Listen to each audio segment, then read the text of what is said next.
அல்லேலூயா. ஆகவேதான் யோபுவின் புஸ்தகத்தை நம்ம இப்படி வாசித்தோம் போன வாரத்திலே கூட. இந்த வாரமா எடுத்த வாசி 2ஆம் அதிகாரம் 4வது வசனத்திலே சாத்தான் தோலுக்கு பதிலாக தோலையும் தன் ஜீவனுக்கு பதிலாக இந்த யோபு கொடுத்து விடுவான் அப்படின்னு சாத்தானே அதிகாரப்பூர்வமாக அறிவிக்கிறதை பார்க்கிறோம். யாரிடத்திலே? கர்த்தரிடத்திலே. அவன் அதை போன வாரத்துல சொன்ன யோபுக்கு இருந்த எல்லாம் போச்சு. பிள்ளைகள் செத்து போயிட்டாங்க, சொத்து போச்சு, சுதந்திரம் போச்சு, ஆடு மாடுகள் போச்சு, எல்லாமே போச்சுது. அவன் மட்டும் இருக்கிறான். அப்ப மறுபடியும் சாத்தான் ஆண்டவரிடத்துல வந்து நிற்கும் போது ஆண்டு அவனை பார்த்து கேட்கிறாரு, என் தாசனாகி யோபு பாத்தியா அப்படின்னு கேட்கிறாரு. வாசிங்க 2ஆம் 3வது வசனம்.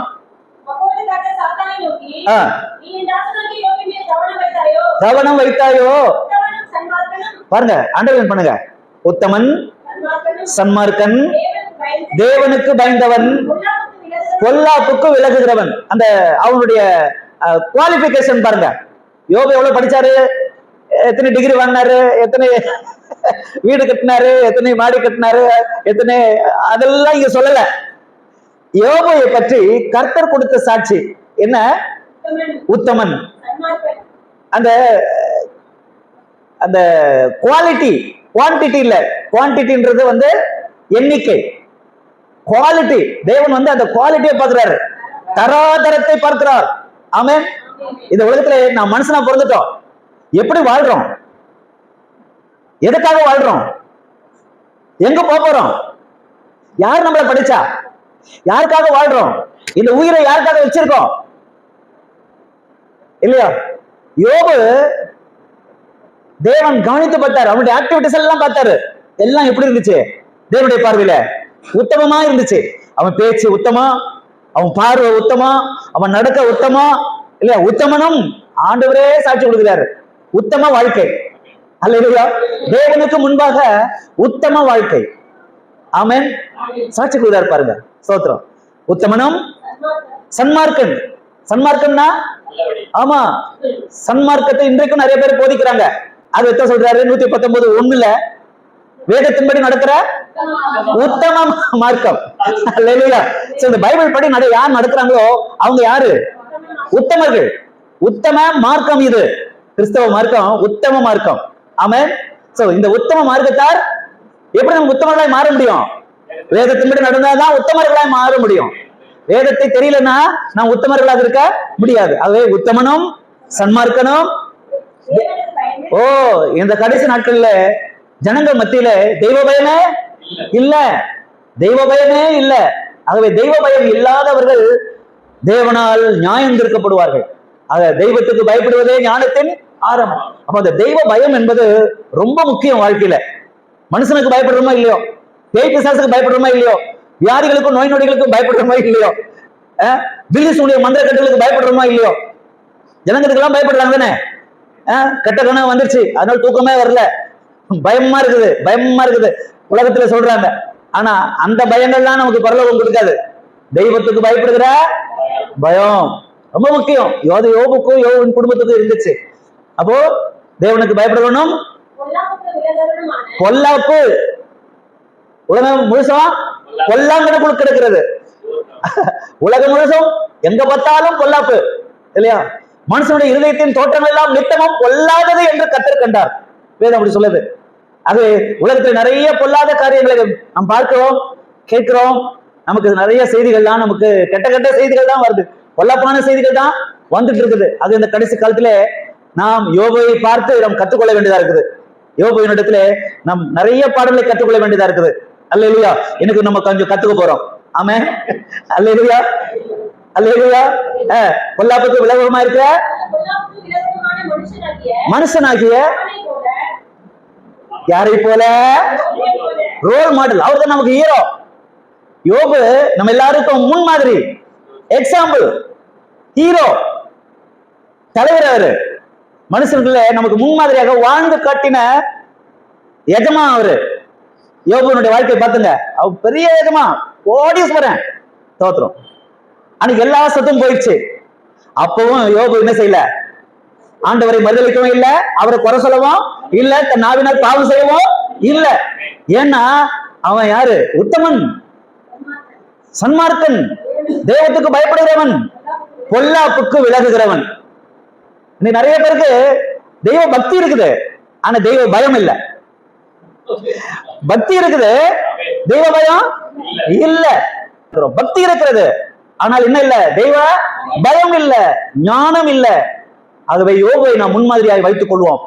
அவனை போல ஒருவனும், சொல்லுங்க, அவரை போல, யோபுவை போல ஒருவனும் பூமியில ஒருவனும் இல்ல. அப்ப பூமியில அவன் மட்டும்தானே இருந்தான். எத்தனை கோடி கோடி ஜனங்கள் இருந்திருப்பார்கள் யோபுவின் காலத்துல, எத்தனை மனிதர்கள் இருந்திருப்பார்கள் இல்லையா? ஆனா யோபுவை போல ஒருத்தனா இல்லன்னு தெய்வமே சாட்சி கொடுக்கிறாருன்னா அவர் எப்படிப்பட்ட மேன்மை உள்ள மனிதனா இருந்திருப்பார் பாருங்க. அல்லேலூயா. கர்த்தர் கொடுத்த நமது ரோல் மாடல் யோபுவுக்காக நாம் கரங்களை தட்டி கர்த்தரை மகிமைப்படுத்தலாமா?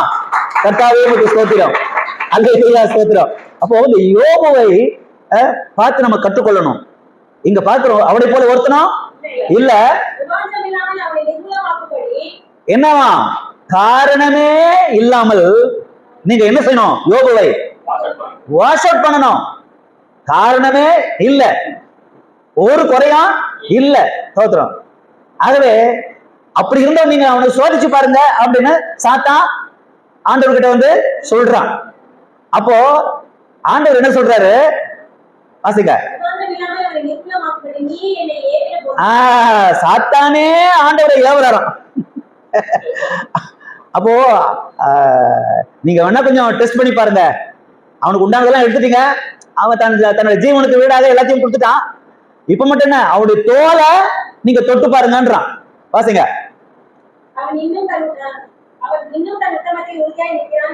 இவ்வளவு எல்லா சொத்து சுதந்திரத்தை எல்லாத்தையும் புடுங்கியாச்சு. அவன் மட்டும்தான், அவனும் அவன் மனைவியும் இருக்கிறாங்க. இப்போ என்னாச்சு? அவனை போல ஒருத்தனும் இல்ல. சாட்சி சொல்றாரு. கீழே வாசிங்க. தோலையும் கொடுத்து விடுவான் கீழே. ஆனாலும் உமது கையை நீட்டி அவனுடைய போன் மாரோ என்ற ஒரு இருக்குது எலும்புக்குள்ள. அது அதனுடைய வேலை என்ன தெரியுமா? ரத்தத்தை உற்பத்தி ஆக்குகிற வேலைதான் அந்த போன் மேரோக்கு இருக்கக்கூடிய வேலை. ரத்தத்தை ப்ரொடியூஸ் பண்ணி பண்ணி பண்ணி கொடுக்கும். அது எங்க வச்சிருக்காரு தெய்வம்? எலும்புக்குள்ளதான் வச்சிருக்காரு. அதான் எதை தொட சொல்றான்?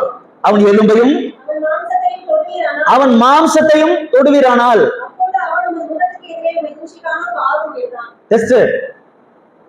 உண்டானதெல்லாம் புடிங்காச்சு. இப்போ அவனுடைய எலும்பையும் தோலையும் மாம்சத்தையும் நீ தொட்டு பாரும். அப்ப அவன் என்ன செய்வான்? உமக்கு முகத்துக்கு அவனுக்கு ரொம்ப கோபம் வரும். அவன் பாருங்க, ஆமா நீங்க வேணா பாத்துக்கங்க, அவன் முகம் மாறும், அவன் பேசுவான், அவன் உண்மை தூசிப்பானோ இல்லையோ பாரும் என்றார். அல்லேலூயா. ஒருவேளை நம்மள அந்த இடத்துல நிறுத்தி பார்த்தோம்னா எத்தனை குறை சொல்லுவோம். நிறைய விசுவாசிகளை நான் பார்த்திருக்கிறேன், நீங்க இல்ல, என் அனுபவத்துல நிறைய விசுவாசிகளை பார்த்திருக்கேன். என்னம்மா சர்ச்சுக்கு வரல? ஆமா போவோம் சார். சர்ச்சுக்கு வந்து என்னத்தை கண்டோம்? ஜெபம் பண்ணீங்களா? என்னத்தான் ஜெபம் பண்ணி அதை பண்றது. சோதரம். பைபிள் படிச்சீங்களா? என்னத்தான் பைபிள் படிச்சு என்னத்தான் கண்டோம். சோதரம். அந்த கடவுளுக்கு கண்ணு இல்ல, அந்த கடவுளுக்கு காது இல்ல, அந்த கடவுளை எங்களை கை ஓட்டிட்டாரு, எங்களை ரொம்ப ரொம்ப ரொம்ப ரொம்ப சோதிக்கிறாரு. சொல்லிருக்கிறோமா இல்லையா? இல்லையா? கடவுள் என்ன ரொம்ப சோதிக்கிறாரு. ஏன்டா என் தலையில வந்து இந்த கஷ்டமெல்லாம் வரிஞ்சிட்டோ இல்லையா? ஏன்டா பொண்டாட்டியா வந்து வாய்ச்சிச்சோ, ஏன்டா புசுனா வந்து வாய்ச்சிச்சோ, என் உயிரை புலம்பு தள்ளுறோம் இல்லையா? கடவுள் ஏன் எனக்கு இது கொடுத்தாரு அப்படின்னு எதிர்த்து கேட்பான், பாத்துங்க அப்படின்னு சொல்லி கூட சொல்றான். சோத்திரம். நம்ம எவ்வளவு பாவம் செய்யறோம்ல, ஆண்டவருக்கு விரோதமா பேசுறோம்ல, நம்மளை அறியாம, நம்ம கஷ்டம் தாங்க முடியாம, நம்ம கண்ணீர் வேதனை மன துக்கம் பொறுக்க முடியாம நம்ம அநேக நேரத்துல வெதட்டுறோம் இல்லையா? சோ இங்கேயும் அப்படிதான் நடக்குது. தொட்டு பாரு அவன் தூசிக்கிறாங்க இல்லையோ. வாசிக்க. நோக்கி இதோ சாத்தானை பத்தி என்ன சொல்லிட்டாரு? அவன் இவ்வளவு நாள என் கையில இருந்தான், இவ்வளவு நாள என் கண்ட்ரோல் இருந்தான், இவ்வளவு காலமா நான் நடக்கிற மாதிரி தான், நான் சொல்ற மாதிரி தான் செஞ்சுட்டு இருந்தான், இவ்வளவு காலமா பரிசுத்தமா இருந்தான், இவ்வளவு காலமா அவன் என்ன பற்றி பிடித்து கொண்டிருந்தான். பாத்தீங்கன்னா அவனுடைய ஆக்டிவிட்டிஸ் எல்லாம் அதிகாலையில எழுதுற பழக்கம் யோபுக்கும் அவ குடும்பத்துக்கும் இருந்துச்சு. அவன் மனைவி பிள்ளைகள் எல்லாருக்கும் காலையில் எத்தனை மணிக்கு அனுப்பிச்சுப்பாங்களா குடும்பமா? வாசிங்க முதலாம் அதிகாரத்தில் இருக்கு பாருங்க, 5வது வசனம் நினைக்கிறேன். போது ஒருவேளை என் குமாரர்கள் பாவம் செஞ்சு தேவனை தன் இருதயத்திலே தூஷிப்பார்களோ என்று சொல்லி அழைத்தனுப்பி பரிசுத்தப்படுத்தி எப்ப எழுந்துவாங்க? குடும்பமா? குடும்பமா எத்தனை மணிக்கு எழுந்துப்பாங்க? அதிகாலைன்ற நேரம் என்ன சொல்லுங்க? சரி, உங்களுக்காக 3 மணி, சரி 4 மணி, சரி 5 மணி, சரி விடுங்க 6 மணிக்குனாச்சும் எழுந்துக்கணுமா வேண்டாமா? சொல்லுங்க. ஸ்தோத்திரம். அல்லேலூயா. இப்பதான் உங்க பிள்ளைங்களுக்கு சொல்லிக் கொடுங்க, காலையில 6 மணிக்கெல்லாம் எழுந்துக்கணும்னு, எழுந்து குடும்பமா ஜெபம் பண்ணணும்னு, பலி செலுத்தணும்னு, தோத்திர பலியிலே செலுத்தணும். கடவுள் ஆண்டவர் வந்து நம்முடைய பக்தி வாழ்க்கைய ரொம்ப ஈஸியா மாத்திட்டாருங்க. பழைய ஏற்பாட்டுல இருந்த மாதிரி இல்ல. அதனால வந்து அவன் டெய்லி ஆடோ காளையோ மாடோ, ஆமா ஏதோ ரத்த பலிய டெய்லி செல்வாங்க, டெய்லி செய்வாங்க, டெய்லி ரத்தம் செலுத்துவாங்க. அது பழைய ஏற்பாட்டு பழக்கமா இருந்துச்சு, கட்டளையா இருந்துச்சு. ஆனா புதிய ஏற்பாட்டு இல்லையே, ஈஸியா ஆக்கிட்டாரு. நீ முட்டிப்பட்டு சோத்த பலி மட்டும் செலுத்துப்பா போதும், அதுவே எனக்கு ரொம்ப பிரியம் அப்படின்னு. ஒரு ஆடு வேலை இன்னைக்கு என்ன வேலை? சரி, டெய்லி ஒரு ஆடு நம்மளால கொடுக்க முடியுமா? அவளுக்கு காணிக்க கொடுக்க முடியுமா? ஒரு ஆடு வேலை என்ன மிஞ்சி போனா குறைஞ்சபட்சம் 10,000. ஆமா, அப்ப டெய்லி 10,000 கொடுக்கணுமா ஒரு ஆடு பலி செலுத்தணும்னா? அது முடியுமா? முடிகிற காரியமா? ஆண்டு நம்மள எவ்வளவு கிருபையின் காலத்துல வாழ்ந்து கொண்டிருக்கிறோம். அல்லேலூயா. அது நியாயப்பிரமாணத்தின் காலம். அப்பவே அவங்க உத்தமர்களா இருந்தாங்க, கர்த்தருக்கு பயந்தவர்களா இருந்தாங்க, சன்மார்களா இருந்தாங்க, பொல்லாப்பை விட்டு விலகுகளா இருந்தாங்க. நியாயப்பிரமாண காலத்திலேயே நம்ம கிருபையின் காலத்துல வாழ்கிறோமே, நம்மளால முடியாதா? முடியுமா இல்லையா? டீலா நோ டீலா? சொல்லுங்க. அல்லேலூயா. கொஞ்சம் சத்தமா சொல்லுங்க. ஆமென். அல்லேலூயா. அதிகாலையில இருந்து அவங்க என்ன செஞ்சாங்களாமா? என் குமாரர்கள் பாவம் செஞ்சிருவாங்களோ, தேவ கோபம் என் பிள்ளை மேல வந்துடக்கூடாது, என் பிள்ளைகளை பரிசுத்தமா இருக்கணும், என் பிள்ளைங்க உத்தமர்களா இருக்கணும், நான் என்ன மாதிரியே என் பிள்ளைங்களும் சன்மார்க்கமா இருக்கணும், கர்த்தருக்கு பயப்படணும், பொல்லாப்பை விட்டு விலகணும் அப்படின்னு யோபு தகப்பனுடைய உள்ளம் பாருங்க எப்படி நினைக்குது. அதனால என்ன செஞ்ச? அதிகாரமே இருந்து எல்லாருடைய இலக்கத்தின்படியையும், அப்ப எல்லாருடைய இலக்கத்தின் எத்தனை பிள்ளைங்க இருந்துச்சு அவருக்கு? சொல்லுங்க. 10 பேரு, 10 பிள்ளைங்களுக்கும் 10 ஆடு பிள்ளைங்க பேர்ல. ஆமா, பெரியவன் பேரை சொல்லி அவனுக்கு ஒரு பலி, 2வது இளையவன் அவனுக்கு ஒரு பலி, 3வது அவனுக்கு ஒரு பலி. அவன் ஒரு நாளைக்கு எத்தனை பலி செலுத்துவான்?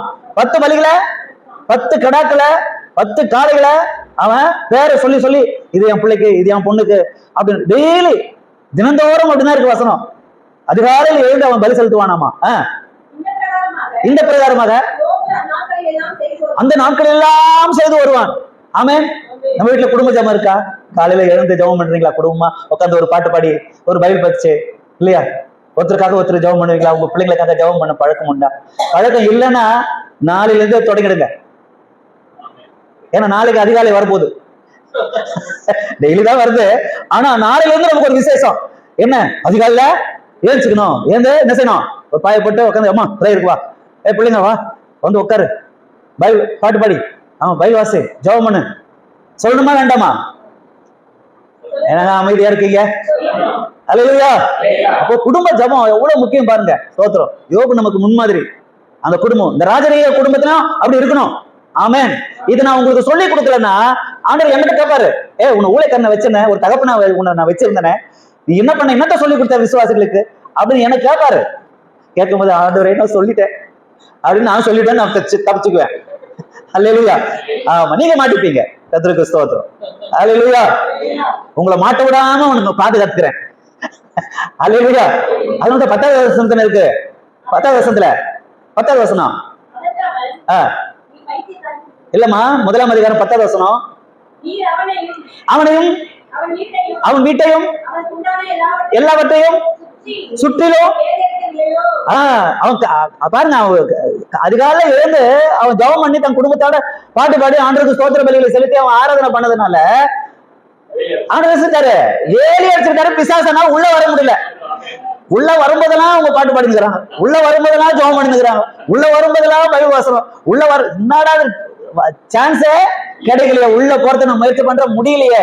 ஏன்னா ஆண்டவர் அவனை சுத்திலும் வேலி அடிச்சு வச்சுக்கிட்டாரு. அல்லேலூயா. இதான் ரகசியம். இந்த ரகசியத்தை நம்ம கத்த விடணும். ஆமென். அல்லேலூயா.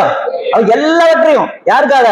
இயேசுவுக்காக, மரித்தோரை விட்டு உயிரோடு எழுவதற்காக, அவரை அறிகிற அறிவின் மேன்மைக்காக எல்லாவற்றையும் நஷ்டம் என்று விட்டான், குப்பையாய் எண்ணினான். ஆமென். அல்லேலூயா. ஆமா. ஆகவே இந்த யோபு என்ன என்ன செஞ்சா பாருங்க. சாத்தான் என்ன செஞ்சான்?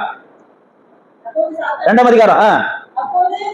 சாத்தான் அவன் உன் கையில இருக்கிறான் நோக்கி, இவ்வளவு நாள என் கையில இருந்தா, இப்போ உன் கையில கொடுத்துட்டேன். ஆகிலும்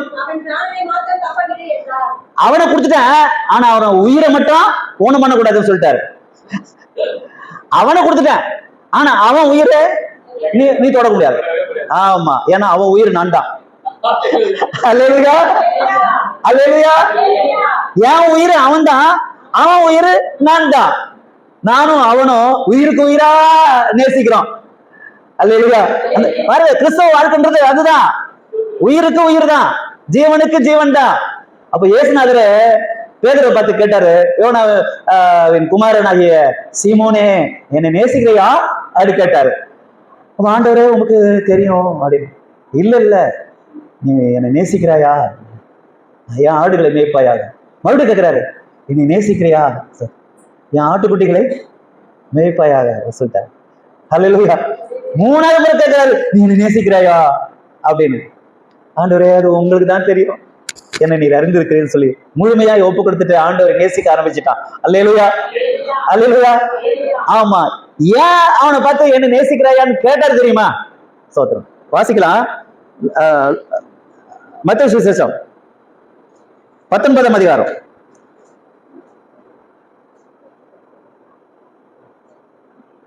23வது வசனம் படிங்க.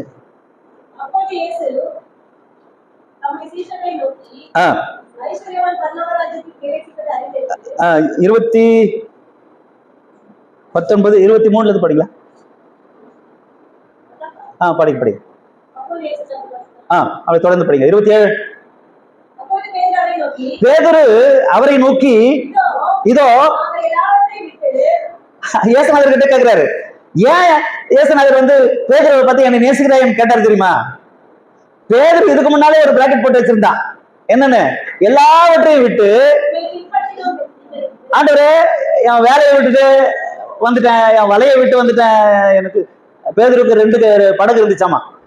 படகுலாம் விட்டுட்டு எல்லாத்தையும் விட்டுட்டு நான் உங்களுக்கு பின்னால வந்துட்டோம். ஆமே, எங்களுக்கு என்ன கிடைக்கும்? அல்லேலூயா. அல்லேலூயா. உங்களுக்கு நான் ஞாயிற்றுக்கிழமை ஆனா ஓடி வர்றீங்க, எங்களுக்கு என்ன கிடைக்கும்னு கேட்டீங்கன்னா நான் என்ன சொல்லுவேன்? நல்ல செய்தி கிடைக்கும் அப்படின்னு சொல்லுவேன். அல்லேலூயா. நல்ல கர்த்தருடைய வார்த்தை கிடைக்கும் அப்படின்னு சொல்லுவேன். ஆமென். அல்லேலூயா. அல்லேலூயா. நம்முடைய நோக்கம் காபி டீக்காக அதுக்காக கூடுற கூட்டம் இல்லை நம்ம. ஆனா அது நமக்கு கிடைக்கும், ஏதோ ஒண்ணு கிடைக்கும். ஆனாலும் அதுக்காக நம்ம வரல, வசனத்துக்காக தான் வந்திருக்கிறோம். ஆமென். அல்லேலூயா. பேதுருவுக்கு அப்படி ஒரு ஆசை இருந்துச்சு. என்னன்னு? எல்லாத்தையும் விட்டுட்டு உங்க பின்னால வந்துட்டுமே, எங்களுக்கு என்னையா கிடைக்கும்? ஒரு எதிர்பார்ப்பு இல்லையா? ஸ்தோத்திரம். ஆமென். அதுக்கு இயேசு என்ன சொல்றாரு பாருங்க. அதற்கு இயேசு என்னதுங்க? மறு இப்ப ஒண்ணும் கிடைக்காது. அல்லேலூயா. இப்ப இந்த உலக வாழ்வியே உங்களுக்கு ஒன்னா கிடைக்காது. எல்லாம் மறு ஜென்ம வாழ்க்கையில் தான், மறு ஜென்ம காலத்துல தான் உங்களுக்கு கிடைக்கும். அப்ப பாருங்க நான் உங்களுக்கு என்ன செய்ய போறேன்னு.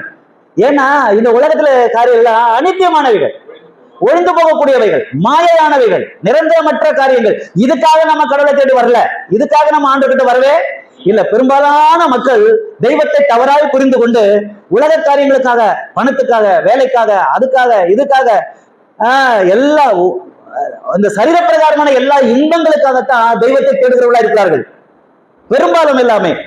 ஏன் நான் மொட்டை அடிச்சிங்க, இல்ல எனக்கு ஒரு வேண்டுதல் இருக்குது. என்ன வேண்டுதல்? என் பொண்ணு கல்யாணம். என்ன வேண்டுதல் இருக்குது? நான் வீடு கட்டுறேன். ஆமா. என்ன வேண்டுதல் இருக்குது? ஒரு 3 சென்ட் இடமாச்சும் வாங்கணும், அது வேண்டிக்கிறேன். ஆமா, வாங்கிட்டா மாட்டாச்சுக்கிறேன். அல்ல, வாங்கிட்டா நானே இது செய்யறேன் அது செய்யறேன் நேர்ந்து கொண்டு இதை இடையில தரகர்கள் பிசினஸ் பண்ணிக்கிட்டு இருக்காங்க. இப்படி மக்களை ஏமாத்தி ஏமாத்தி வாழ்க்கை நடத்தி கொண்டிருக்காரு. ஏமாந்து கொண்டுதான் இருக்கிறார்கள். ஆக தெய்வத்தோடு நம்ம இப்படி டீல் போட்டு வரக்கூடாது. அது தவறு, அது சரியான போதனை அல்லவே அல்ல. ஆண்டவர் நமக்காக என்ன செய்றாரு? மறுஜன்ம காலத்திலே மனுஷகுமாரன்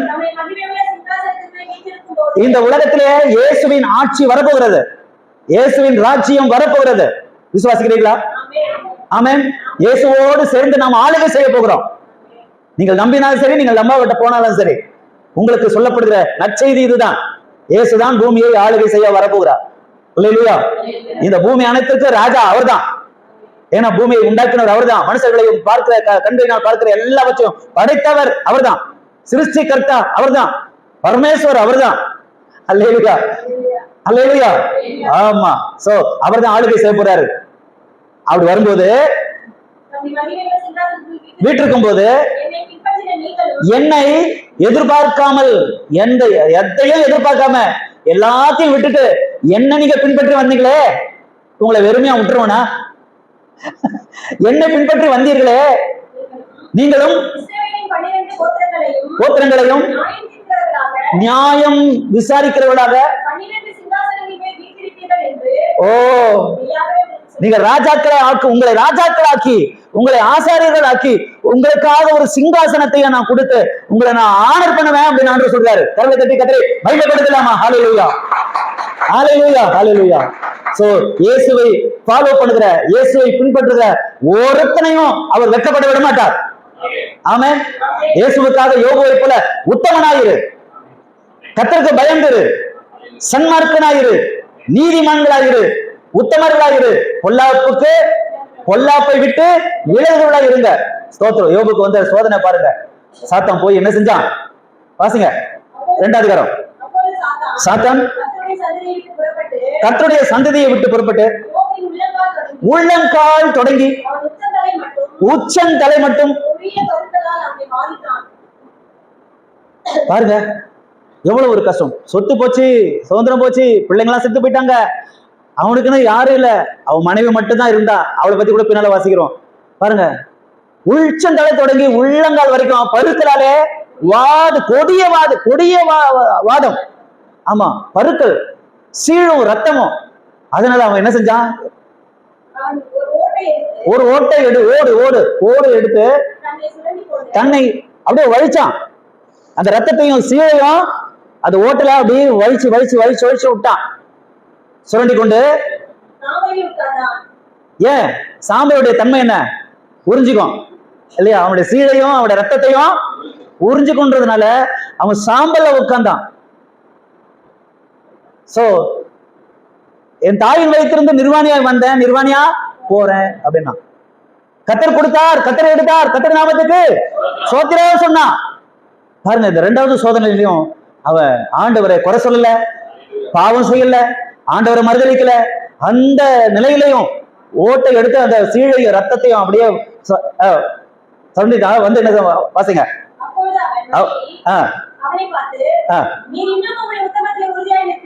இப்பதான் மனைவி வர அந்த பக்கம். ஐயா ஏங்க, 10 பிள்ளைங்களை பெற்ற அந்த வயிறு எப்படி எரிஞ்சிட்டு இருக்கும்? ஒரு பிள்ளைய பறி கொடுத்த, ஆமா, பெத்த தாயினுடைய நிலைமையை பாத்துருப்பீங்க.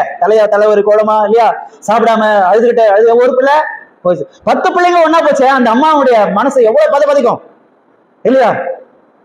சொத்து போச்சு, ஆடு மாடுங்க போச்சு, எல்லாமே போச்சு. ஆமா, நம்ம 2 பேர் தான் இன்னைக்கு விளையாட்டுட்டு இருக்கிறோம். ஆனா இப்போ நீயும் எப்படி சாக போற? இந்த நிலைக்கு நம்மள ஆளாக்கணும் அந்த தெய்வத்தை. இன்னொன்னு நம்பி இருக்கிறீங்க, இன்னொன்னு உன்னோட உத்தமத்துல உறுதியா ஸ்ட்ராங்கா இருக்கிறீங்க, உன் நம்பிக்கையில ஸ்ட்ராங்கா இருக்கிறீங்க, உன் விசுவாசத்துல ஸ்ட்ராங்கா இருக்கிறீங்க, வசனத்தின் மேல, வாக்குத்தத்தத்தின் மேல அவ்வளவு பட்டுதலா இருக்கிறீங்க. மனுஷா, நீ எதுக்கு உயிரா இருக்கணும்? நீ இந்த மாதிரி இருந்து சாவறதுக்கு இப்ப என்ன செய்யற? நீ சூசைட் பண்ணி செத்துக்கோ. தேவனை தூசித்து சூசைட் பண்ணிக்கோ. அவ சொல்லாம சொல்றதுக்கு தான், வா நான் உங்க கூட சேர்ந்து நானும் சாவுறேன், நம்ம 2 பேரும் ஒண்ணா செத்து போலாம். தோத்துரும். அப்போ யோபுடைய வாயிலிருந்து என்ன வருது பாருங்க. அதற்கு யோபு கொண்டாட்டி அவன் பைத்தியக்காரன் கூட திட்டல, பைத்தியக்காரி மாதிரி பேசுறியே, அல்லேலூயா, பைத்தியக்கா போல பேசுற, தேவனுடைய கையிலே கொஞ்ச நாளா என்ன செஞ்சோம், நன்மையை அனுபவிச்சோம் இல்லையா?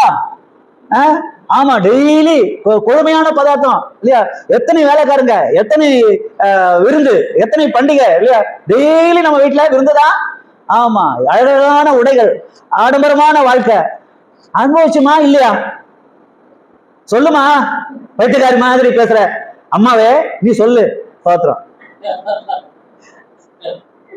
நீ முறுமுறுக்காத, கொஞ்ச காலம் நன்மையை பெற்ற நாம் நல்லதை பார்க்கும்போது மட்டும் அல்லேலூயா தோத்திரம் தோத்திரம் சாட்சி சொல்றது என்ன? ஆமா அல்லேலூயா. ஆமா, தீமையையும் பெற வேண்டாமா, நன்மையை வாங்குறதுக்கு மட்டும்தான் தேவன் நம்மளை படிச்சாரா?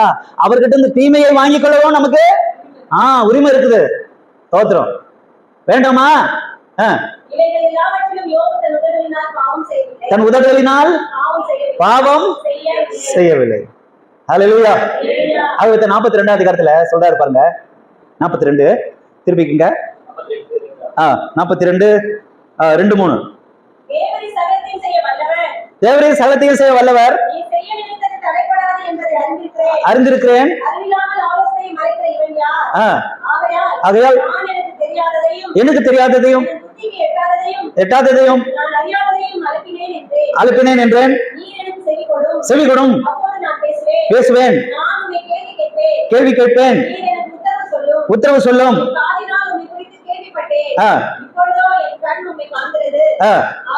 ஆகையால்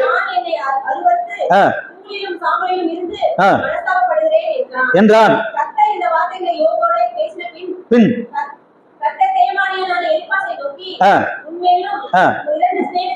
மேலும் நல்லா கவனிங்க, இந்த ஒரு அதிகாரத்துல கிட்டத்தட்ட 5 முறை என் தாசனாகிய யோபு, என் தாசனாகிய யோபுன்னு சொல்றாரு. யோபுவை மென்ஷன் பண்ணும் போதெல்லாம் கர்த்தர் அவனை பார்த்து என்ன சொல்றாரு? என் தாசனாகிய உத்தமன், சன்மார்க்கன், தேவனுக்கு பயப்படுகிறவன், பொல்லாப்பை விட்டு விலகுகிறவன், கர்த்தருடைய தாசன். அல்லேலூயா, ஆமென். அப்ப எல்லாருமே கர்த்தருடைய தாசர்கள் அல்ல, எல்லாருமே கர்த்தருடைய தாசர்கள் அல்ல. சோ நீங்களும் நானும் விசேஷமானவர்கள், நம்மை தாசர்களாய் தேவன் மாற்றி விட்டார். ஆமென், அல்லேலூயா. அப்போ கர்த்தருடைய தாசர்களை பற்றி நான் உங்களுக்கு பின்னால் சொல்லித்தரேன். இங்க யோபுவை குறித்து சொல்லும் போதெல்லாம் என் தாசனாகிய யோபு பேசினது மாதிரி, அப்போ என்னை குறித்து நன்றாய் அறிந்து வைத்திருக்கிறவன் தான் என் தாசன். ஆமென். தேவனை அறிகிற அறிவிலே நிறைந்திருக்கிறவன் தான் தேவதாசனாக இருக்க முடியும். அல்லேலூயா, ஆமென். கர்த்தரை அறிகிற அறிவே அறிவு. ஆமென். சோ நம்மள ஆண்டவர் தேவ தாசர்களாய் பார்க்கிறார். அல்லேலூயா. சோ என் தாசனாகிய யோபு பேசின மாதிரி நீங்க பேசல. ஆதலால் 7 காலைகளையும் தெரிந்து கொண்டு, மறுபடியும் சொல்ற, என் தாசனாகிய யோபு இடத்திலே கொண்டு வாங்க, இடுங்கள். பாருங்க, மறுபடியும் சொல்றாரு என் தாசனாகிய யோபு. அப்போ யோபுனுடைய விசேஷம் இங்க என்ன? ஜெபிக்கிறவன் தான் தாசனா இருக்க முடியும். அல்லேலூயா. யோபு, என் தாசனாகிய யோபு உங்களுக்காக வேண்டுதல் செய்வான்.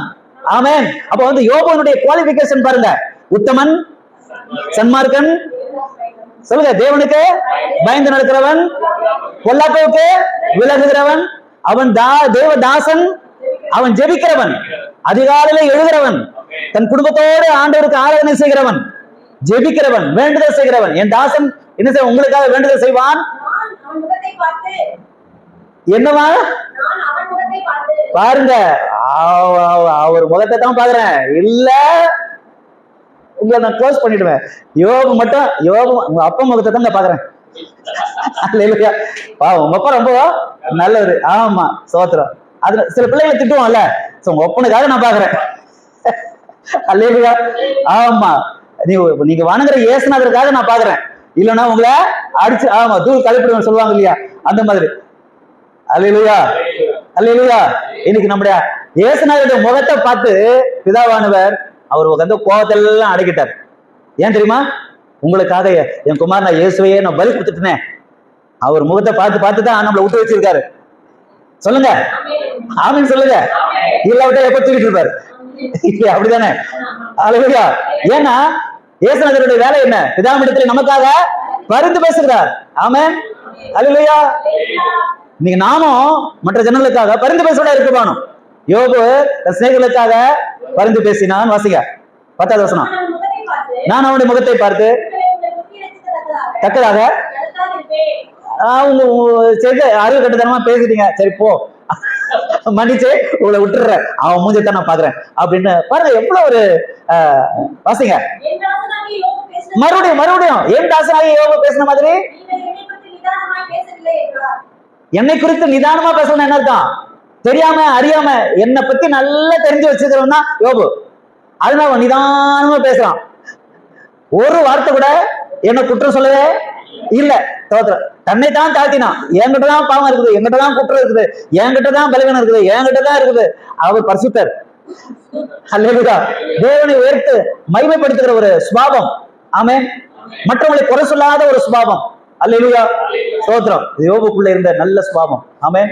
இந்த சுபாவம் நமக்கு வேணுமா வேண்டாமா? அதாங்க சொத்து. நமக்கு ஆசீர்வாதத்தை கொடுக்கக்கூடியது அதுதாங்க. அதை நம்ம பிடிச்சுக்குவோம். அதுதான் இந்த ரோல் மாடலாக யோபை நமக்கு முன்னால நிறுத்துகிறேன். ஸ்தோத்திரம். அல்லேலூயா. தன் உயிர் மேல கூட அவனுக்கு ஆசை வரல. அவன் ரெடியா இருந்தான். ஸ்தோத்திரம். தன்னுடைய சொத்து சொந்தம் கத்தர் கொடுத்தாரு, கத்தர் எடுத்தார். கத்தர் நாமத்துக்கு ஸ்தோத்திரம். பொண்டாட்டி வந்துச்சு, பைத்தியக்காரி மாதிரி பேசாத, கொஞ்ச காலம் நன்மை பெற்றல, 10 பிள்ளைங்க இல்லையா, சந்தோஷமா இருந்தல்ல இல்லையா, வீடு சொத்து சுதந்திரம் ஆசை பாசை எல்லாம் அனுபவிச்சல, கொஞ்ச காலம் நல்லதா அனுபவிச்சுல, கொஞ்ச காலம் தீமையை பெற வேண்டாமா? பக்குவம், மனப்பக்குவம், மெச்சூரிட்டி. அல்லேலூயா. இதுதாங்க விசுவாச வாழ்க்கை, இதுதான் பக்தி வாழ்க்கை. ஆமென். ஏன் வாசிங்க, தொடர்ந்து வாசிங்க.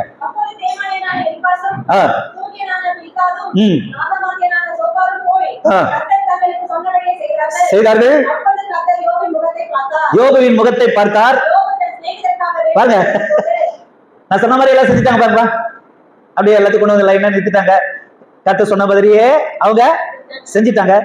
அவன் முகத்தை பாக்குற, செஞ்சதெல்லாம் அவங்க. அல்லேலூயா. ஆனா ஆண்டவர் யார் முகத்தை பார்த்தாரு?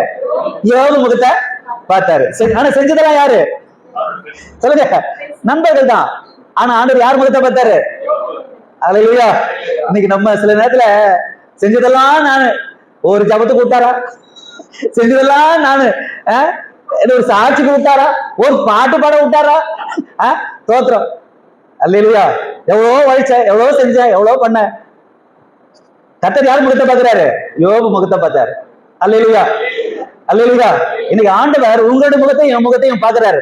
பார்த்து, ஐயோ என் பிள்ளை இவ்வளவு கஷ்டத்துலயும் சபைக்கு ஓடி வருத, இந்த கஷ்டத்துலயும் ஜெபம் பண்ணுத, இந்த கஷ்டத்துலயும் எனக்காக உபாசிக்குத, இந்த கஷ்டத்துலயும் இந்த பிரச்சனையிலயும் என்ன விடாம புடிச்சுக்கிச்ச அப்படின்னு நம்ம முகத்தை பார்த்து நம்ம பிள்ளைங்களை ஆசீர்வதிக்கிறார். நம்முடைய உறவுகளை ஆசீர்வதிக்கிறார். நம்ம கொண்டாடி பிள்ளைங்களை ஆசீர்வதி, நம்ம அப்பா ஆசை, அம்மா ஆசை, நம்ம சுத்தத்தார் எல்லாரையும் நம்ம முகத்தை பார்த்து ஆசீர்வதிக்கிறார். நீங்க விசுவாசிக்கிறீங்களா இல்லையா? அல்லேலூயா. ஏன் யோபு முகத்தை பார்த்தாரு? யோபுவும் எப்போதும் ஆண்டவர் முகத்தையே பார்த்துன்னு தான். அதனால அவரும் யோபு முகத்தை பார்த்தாரு. அல்லேலூயா. அவன் முகத்தை பார்த்துதான் என்ன செஞ்சாரு? நண்பர்களே, என்னது, யோபு தன் சிநேகிகளுக்காக ஜெபம் பண்றாரு. ஆண்டவரே மனுஷங்களை விட்டுருங்கப்பா, தோத்திரம், ஏதோ பேசிட்டாங்க தெரியாம, நான் படுற கஷ்டத்தெல்லாம் பார்த்து அவங்க கொஞ்சம் ஏதோ புலம்பிட்டாங்க.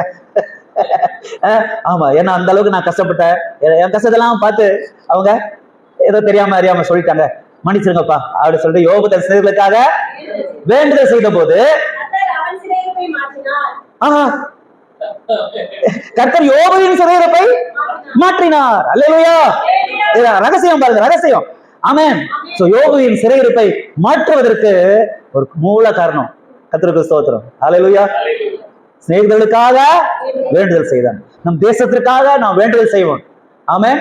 நம்முடைய தமிழகத்திற்காக நாம் வேண்டுதல் செய்வோம். அல்லேலூயா. நம்முடைய நமக்கு ஒரு நல்ல பாவமில்லாத ஒரு அரசாட்சியை தேவன் ஏற்படுத்த முடியாது. நம்ம ஜெபம் பண்ணுவோம். ஆஸ்பத்திரிகளுக்காக நம்ம ஜெபம் பண்ணுவோம். நீ அல்லேலூயா. வேலையில்லா திண்டாட்டம் ஒழியன நம்ம ஜெபம் பண்ணணும். நம்முடைய தேசத்திற்காக நம்ம ஜெபிக்கணும். ஜெபிக்கும் போது கர்த்தர் என்ன செய்றாரு? நம்முடைய சிறையிருப்பை மாற்றுவார். ஆமென். நம்முடைய கண்ணீரை மாற்றுவார், நம்முடைய துக்கத்தை மாற்றுவார், நம்முடைய தேவைகளை சந்திப்பார். நாம் ஆசீர்வாதமா இருப்போம். ஆமென். நாம் ஆசீர்வாதமா இருக்கணும்னா நம்ம மற்றவங்களுக்காக, ஆமா, தன்னைத்தான் நேசிப்பது போல பிறனையும் நேசிக்க இயேசுதான் நமக்கு கற்றுக் கொடுத்தார். அல்லேலூயா. அவர் 2 பிரமாணம், ராஜரீக பிரமாணம். இந்த ராஜரீக குடும்பத்தார் கை கொள்ள வேண்டிய 2 பிரமாணம். உன் தேவனாகிய கர்த்தரை முழு இதயத்தோடு, முழு ஆத்மாவோடு, முழு பலத்தோடு, முழு சிந்தையோடு அன்பு கூறு. 2வது, தன்னைத்தான் நேசிப்பது போல பிறரையும் நேசிக்க கற்றுக்கொள்வோம். ராஜரீக குடும்பத்தை கர்த்தர் ஆசீர்வதிப்பார். ஆமென்.